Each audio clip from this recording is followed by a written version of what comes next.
Olá, meu nome é Eduardo Moraes, eu sou gestor de renda variável da Principal Asset Management do Brasil e hoje nós vamos comentar a performance do mês de agosto dos fundos Claritas Long and Short, Claritas Valor e o Claritas Long Bias. Tá? O mês de outubro foi um mês favorável para os ativos de risco, a bolsa performou bem. Sob a ótica macro, top-down, a gente pode comentar alguns eventos que fizeram um pouco de preço esse mês. Acho que o principal tema foi o tema eleitoral. De certa forma, a gente começa a perceber o Tarcísio como sendo o candidato aqui do Centrão, diversos líderes do Centrão, de certa forma, essa candidatura ganhando força com grande apoio aqui do Centrão, tá? Tem toda uma dinâmica ainda para acontecer, tem todo para se materializar essa candidatura, tem a questão do apoio do Bolsonaro, mas assim, começa a ser mais palpável e esse mês isso ficou muito claro, tá? A temática de inflação e juros também já vinha do mês passado, mas a gente começa a entrar no radar. A gente revisou o nosso cenário para primeiro corte no primeiro trimestre do ano que vem, mas já tem muita gente no mercado com a expectativa de que isso possa acontecer já na última reunião do Copom desse ano, tá? Então é um trigger que não estava mais adiante, começa a ficar mais próximo, isso é importante. E sob a ótica microeconômica das empresas, o segundo trimestre, olhando ali no detalhe as empresas, foi um earning season bem forte, tá? A gente já até estava esperando algum arrefecimento, algum sinal de arrefecimento da economia já foi percebido ali no mês de junho, mas de uma maneira geral, o ciclo de resultados aqui desse mês do segundo trimestre foi muito forte. A gente, em termos de gestão, olhando de uma maneira geral, a gente vem desde o começo do ano gradativamente adicionando risco. A ideia é que a gente começou o ano bem defensivo, mas a gente vem gradativamente adicionando risco porque a gente está com a premissa de que a gente vai ter alternância de poder em 2026. Daqui para lá, certamente será um extremamente volátil, mas chegando cada vez mais perto da eleição, eu acho que vai ser inevitável começar a precificar um pouco melhor. Nossa percepção é que ainda tem muito pouco do tema eleição precificado na Bolsa Brasil, apesar da performance alta esse ano. Acho que essa performance, em grande parte, ela pode ser atribuída a fatores exógenos. Basta olhar a performance da América Latina, que não está muito díspare da performance, tanto em Bolsa quanto no câmbio, não está muito díspare da performance do Brasil, tá? Então é isso, são os meus comentários iniciais. Vamos dividir com vocês alguns slides para a gente passar fundo a fundo os detalhes desse mês, tá? Então, começando aqui com o Claritas Long and Short, foi um mês bom para o Long and Short. A gente conseguiu apresentar uma alta de 2,28% no mês, 196% do CDI, no ano atingindo aqui 10,97% ou 122% do CDI.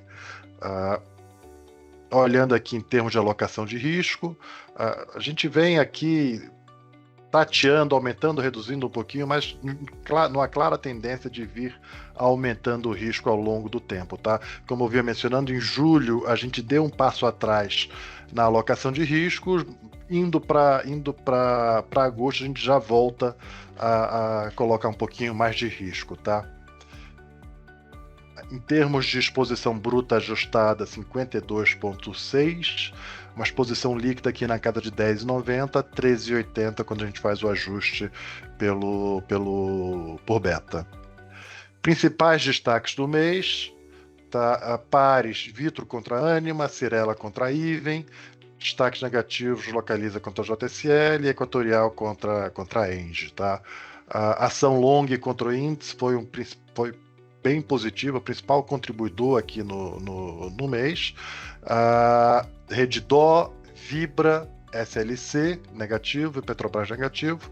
Ação short contra índice BB Seguridade B3 e ação direcional, direcional construtora e uma operação de arbitragem aqui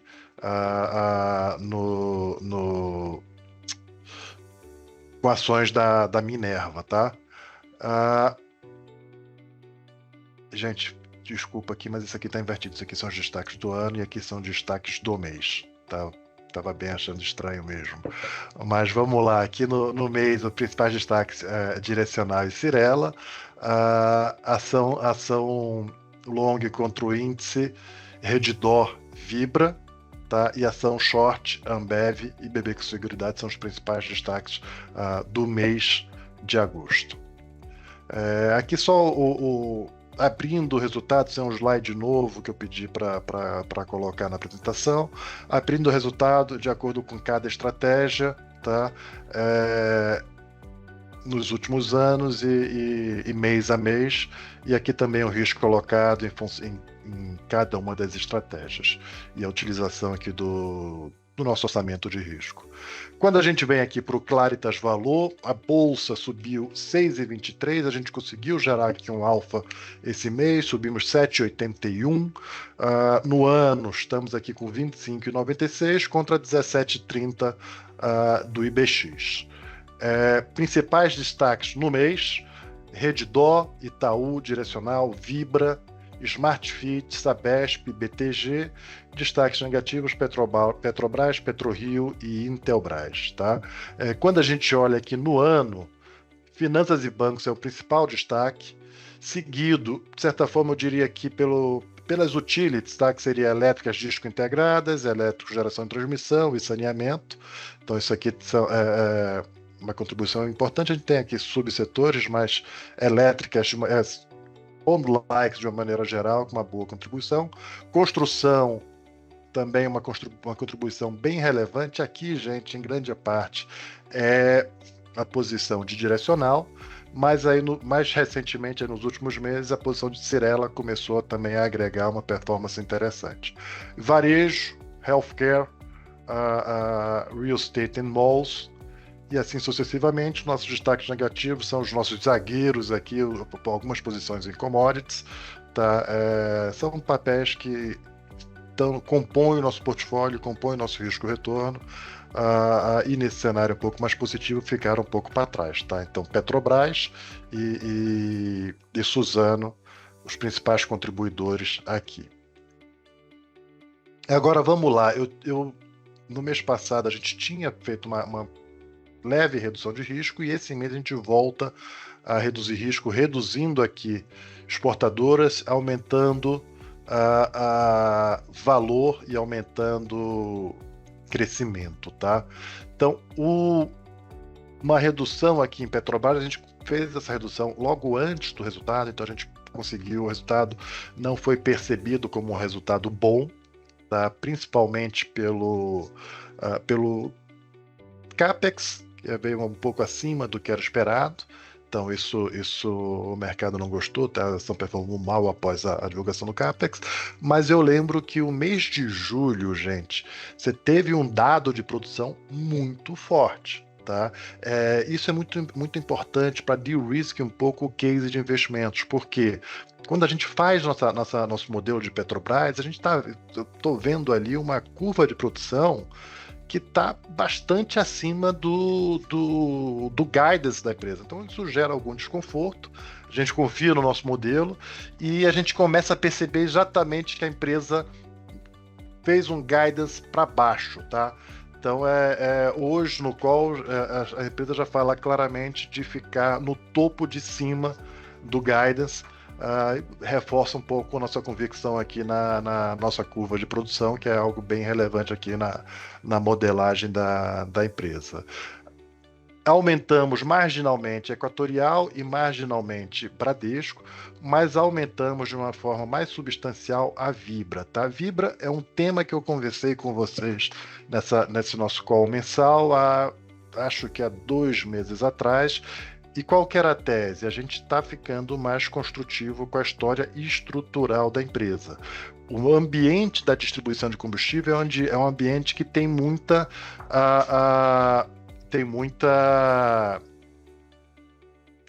como é que se diz? Informalidade, e com isso gera uma concorrência desleal. A empresa e o governo, o Instituto Combustível Legal, tem feito diversas ações para fechar as brechas que são utilizadas com muito sucesso, tá? A gente está vendo isso acontecer, uma brecha atrás da outra estão sendo fechadas, então isso tende a gerar uma competição mais razoável e as empresas, as três maiores, ganhar market share e ganhar rentabilidade. A gente estava com vontade já de aumentar, esperamos o segundo trimestre, que tenderia, na nossa percepção, seria fraco. O terceiro trimestre, tudo indica que será um trimestre muito forte, então a gente usou. Logo após a divulgação do resultado do segundo trimestre, temos uma boa aumentada e a performance que se seguiu foi muito forte. E ainda você teve a operação Carbono Oculto, que desmantelou, ou ao menos atrapalhou bastante todo o esquema de sonegação fiscal e da informalidade nesse segmento. Tá? Aumentamos aqui também Smart Fit, resultado muito forte. Zeramos a posição de Rumo, a posição recente. A gente tinha entrado com a visão de que se teria um catch-up de volume para acontecer a partir do segundo trimestre, e o que aconteceu é que esse volume veio, mas o preço decepcionou. Então fugiu um pouco do que a gente tinha imaginado, aproveitamos para zerar e aumentamos um pouco aqui a posição em Cyrela. Quando a gente vem aqui para o Claritas Long Bias, ele subiu 7% quase, contra 0,65% do benchmark.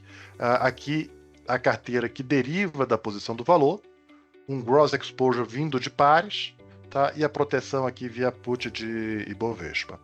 Aqui só abrindo o P&L por cada segmento e a exposição também por cada segmento, tá? Net exposure, gross exposure aqui nesse slide. Aqui só chamando um pouco a atenção, eu mencionei no começo da minha fala que o ciclo de resultados foi muito forte. Então, eu vou falar de alguns casos aqui, só para colocar em contexto. Vamos falar aqui de Sabesp. A gente fez aqui no eixo Y, surpresa versus consenso, no eixo X, o crescimento ano contra ano. Então, Sabesp entregou um belo de um resultado, surpreendeu o consenso com um belo crescimento. Energisa Equatorial também uma surpresa vis-a-vis o consenso. A Equatorial não teve surpresa, mas em ambos os casos aqui uma performance muito satisfatória, um crescimento sensível aqui ano contra ano, tá? Nossos três cases aqui são Copel, Sabesp, Equatorial e Energisa, os três com bons resultados no trimestre. Aqui a gente só coloca em contexto o bridge de crescimento de resultados da Sabesp, saindo de 1 bilhão e 200 para 2,100 nesses últimos trimestre de 24 contra o trimestre de 25. Olhando aqui Sabesp, a gente também percebe crescimento de resultados quando medido por EBITDA, vindo de crescimento de receita, redução de pessoal, redução de serviços, redução de G&A, tá? Uma série de fatores, choque de eficiências acontecendo aqui na empresa. Por outro lado, o que a empresa precisa fazer é um desafio muito relevante para entregar a universalização, que é a aceleração do CAPEX, está acontecendo. Aqui na Equatorial, foi uma das poucas que você teve crescimento de volume, tá? As empresas do setor como um todo mundo com variação positiva, redução de PDD trimestre contra trimestre e redução de perdas também trimestre contra trimestre. De uma maneira geral, foi um trimestre positivo aqui para o setor elétrico, tá? Redditor, uma bela utilização, mesmo com a adição de leitos acontecendo, tá? Ticket médio, isso é algo que o mercado tinha muita dúvida se realmente a empresa tinha o poder de preço de colocar inflação plus. E aqui, na verdade, eu acho que inflação plus não é nem aumento de preço, tá? É o aumento da complexidade que vai ocorrendo naturalmente ao longo do tempo. Por outro lado, a Sul América também com uma dinâmica de resultado muito satisfatória, então foi um resultado que surpreendeu qualitativamente e quantitativamente também. Direcional, olha a evolução que a gente vê aqui do lucro bruto e da margem bruta se transformando em margem líquida e lucro líquido, tá? Essa empresa tem sido bastante, um crescimento bastante consistente em todas as suas métricas operacionais. São esses os cases que eu tinha para falar, mas, gente, de uma maneira geral, só não passei todos para não ficar massivo, mas BTG foi um resultado muito forte, Itaú foi um resultado muito forte. De uma maneira geral, o ciclo de resultados desse trimestre foi um ciclo muito favorável. Tá? É o que eu tenho falado recorrentemente. A gente tem conseguido, pela primeira vez, qualidade é um fator barato no Brasil. Nossa carteira está com extrema qualidade, extrema liquidez, e a grande vantagem quando você tem uma carteira com tanta qualidade é que empresa boa, em geral, te surpreende positivamente. E foi exatamente isso que aconteceu nesse segundo trimestre. Tá? É razoável também esperar que, olhando para o segundo semestre, a economia começa a desacelerar, você tem sinais claros que isso vai acontecer, então algum arrefecimento nesse ciclo, nesse crescimento de resultados operacionais é de se esperar. Tá? Por outro lado, a gente já começa a ver no horizonte de curto prazo a redução de juros. Bom, em termos de case, são só esses são esses que eu queria comentar. Aqui só uns dados macros de fluxo de investidores estrangeiros. A gente ficou com certo receio aqui no mês de julho, que a gente poderia ter uma fuga de capitais em função de todo o barulho do tarifaço, mas em agosto isso já se arrefeceu. Tá? Aqui, gente, é um gráfico que a gente montou só para mostrar um pouco um efeito. A gente acha que está começando a chegar próximo do fim, ou pelo menos reduzir o ritmo, esse ciclo massivo de resgate de fundos de ações que a gente fez, que a gente teve aqui no Brasil. Tá? Aqui a gente fez um gráfico onde a gente pega uma média móvel de 22 dias, tá? Onde se a indústria teve resgate é menos 1, se a indústria teve aplicação é mais 1. Então, se você teve nos últimos 22 dias todos os dias de resgate, teu número vai estar aqui em 22. Se você teve todos os dias de aplicação, teu número vai estar em mais 22. Menos 22 e mais 22. Repara que a gente estava aqui num ciclo bem negativo. Então esse ano a gente ficou quase que o tempo todo numa sequência de muito resgate, quase que exclusivamente resgate. E mais recentemente você começa a ver esse número dando um suspiro, começando a chegar próximo do zero, tá? Isso aqui não está medindo volume, é só aplicação ou resgate. Aqui a gente tem a dinâmica de volume e você também percebe algo similar, começando a arrefecer o ciclo de resgates, tá? O técnico da bolsa segue muito leve. Qualquer delta de fluxo tende a fazer preço. E aqui também a questão dos programas de recompra, até julho, a gente não tem o mês de agosto ainda, já soma 10,5 bilhões de reais. Aqui a nossa carteira, a gente olha crescimento de receita e crescimento de resultado. Lembrando que nessa métrica, para todas as empresas, resultado é igual a EBITDA, para bancos, resultado é igual a lucro. A gente põe tudo num denominador comum para facilitar aqui o entendimento desse gráfico. Tá? Reparem como a mediana de crescimento de receita foi 14%, segundo TRI contra o segundo TRI, e a crescimento ex-commodities, tá, gente? Só as commodities aqui estão mais no quadrante negativo. Crescimento de resultado na casa de quase 20%. É o que eu mencionei, a gente está de fato num ciclo de resultados bastante satisfatório aqui nesse segundo trimestre. Tá? É isso que eu teria para dividir com vocês em relação ao segundo trimestre e fico à disposição para qualquer esclarecimento adicional. Muito obrigado.